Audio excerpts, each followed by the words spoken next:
Hello friends, स्वागत है आपका हमारे इस चैनल मनोरंजक स्टोरी पर। रोज नई स्टोरी के लिए हमारे इस चैनल को लाइक करें, सब्सक्राइब करें एंड कमेंट्स करें। धन्यवाद।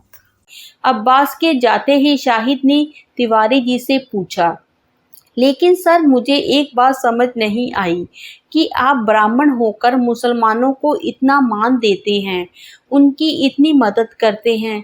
इसके पीछे कोई ना कोई बात तो ज़रूर होगी। बहुत लंबी कहानी है बरखुरदार। तिवारी जी बोले, अगर आपको कोई एतराज़ ना हो तो मुझे आपकी कहानी जानने में दिलचस्पी है। शाहिद बोला, तो चलो मेरे ऑफिस में चलकर बात करते हैं। और फिर इतना कहकर तिवारी जी शाहिद को अपने साथ अपने ऑफिस में ले गए और उससे कुर्सी पर बैठने को कहा। फिर उसके लिए गर्मा गर्म एक प्याली चाय मंगवा कर अपनी कहानी सुनाने लगे, जो कुछ इस तरह थी। बहुत समय पहले की बात है। मेरे जवानी के समय में मेरा एक दोस्त था जो मुस्लिम था। हमारे मोहल्ले में वही एक मुस्लिम परिवार था। बहुत खुश मिजाज था मेरा दोस्त। हम बचपन से साथ साथ एक ही स्कूल और एक ही कॉलेज में पढ़ते थे। फिर उसका निकाह हुआ। उसके निकाह में मैं खुशी खुशी शामिल हुआ। उसके बाद मेरी भी शादी हुई और वो भी मेरी शादी में शामिल हुआ। हम दोनों परिवारों का मेल देखकर मेरी जाति वालों को बिल्कुल अच्छा ना लगता था। मेरा दोस्त बहुत ही अच्छा टेलर था। सिलाई में उसका हाथ बहुत साफ था। दूर दूर से लोग उसके पास कपड़ा सिलवाने आते थे। वो गरीबों के कपड़े मुफ्त में सिल दिया करता था। उसकी दरिया दिली के लोग चर्चा किया करते थे। उसकी वाणी की मिठास और उसके काम की सफाई के लिए वो बहुत मशहूर था। दिन बीते, वो एक बेटे का बाप बन गया और मैं एक बेटी का। दोनों परिवार खुशहाली के साथ जिंदगी बिता रहे थे। इसी बीच मेरे दोस्त के अब्बा और अम्मी का हैजे के कारण इंतकाल हो गया और वो बेचारा बहुत दुखी रहने लगा। जैसे तैसे वो इस दुख से उबरा ही था कि तभी शहर में दंगे भड़के। नफरत की आग में पूरा शहर खाक होने लगा।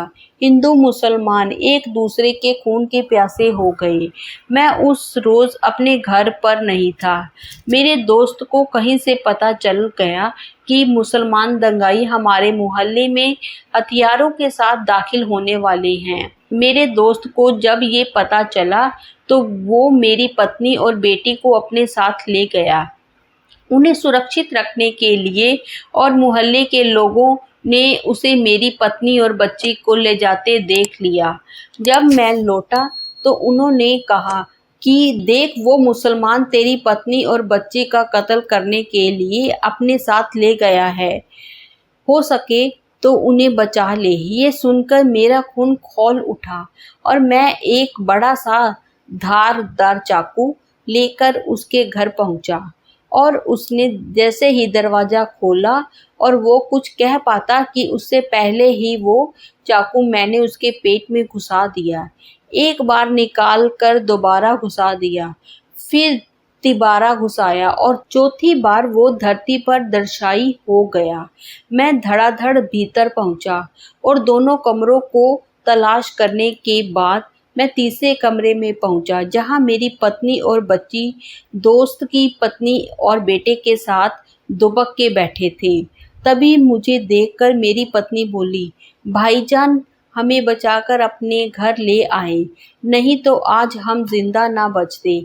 ये सुनकर मेरे पैरों तले जमीन खिसक गई और मैंने दोस्त की पत्नी से कहा, आप सब लोग मेरे साथ पीछे वाले दरवाजे से भाग चलो, क्योंकि यहाँ अब सबकी जान को खतरा है। लेकिन मैं दोस्त की पत्नी से ये नहीं कह सका कि मैंने आपका सुहाग उजाड़ दिया है और मैं उन सबको बचा कर अपने घर ले आया। भाभी मेरे घर में 2-4 दिन रही और मैंने उनसे ये कहा कि आपके पति का दंगाइयों ने कत्ल कर दिया है। अब आप अपने मायके चली जाओ। और फिर दंगा खत्म होते ही मैंने उस बेचारी को उसके मायके जाने वाली ट्रेन में उसके बच्चे के साथ बिठा दिया। वहां पहुंचने के बाद उनका एक खत आया था कि वे सुरक्षित पहुंच गई हैं, लेकिन फिर उसके बाद ना उनका कोई खत आया और ना ही वे कभी यहाँ आई। मैंने भी उन्हें कोई खत नहीं लिखा, क्योंकि मैं तो यहाँ पश्चाताप की आग में जल रहा था। मैंने ये बात आज तक किसी को नहीं बताई, लेकिन आज ना जाने क्यों आपको बताने का मन कर गया। इतना कहते कहते तिवारी जी की आंखें सजल हो आई। क्या मैं आपके दोस्त और उनकी पत्नी का नाम जान सकता हूँ? शाहिद बोला। तब तिवारी जी बोले, उस अभागे का नाम शौकत अली मिर्जा और उसकी बेगम का नाम शाइस्ता अली मिर्जा था। तब शाहिद बोला, आपने शायद गौर नहीं फरमाया कि मैं भी शाहिद अली मिर्जा हूँ। ये सुनकर तिवारी जी भौचक्के रह गए और शाहिद से बोले, कहीं तुम शौकत की औलाद तो नहीं? तब शाहिद बोला, अम्मी ने ही मुझे यहाँ आने को कहा था और बोली थी तिवारी मोहल्ला होकर ज़रूर आना। वहाँ वो रहते हैं जिन्होंने हम दोनों की जान बचाई थी।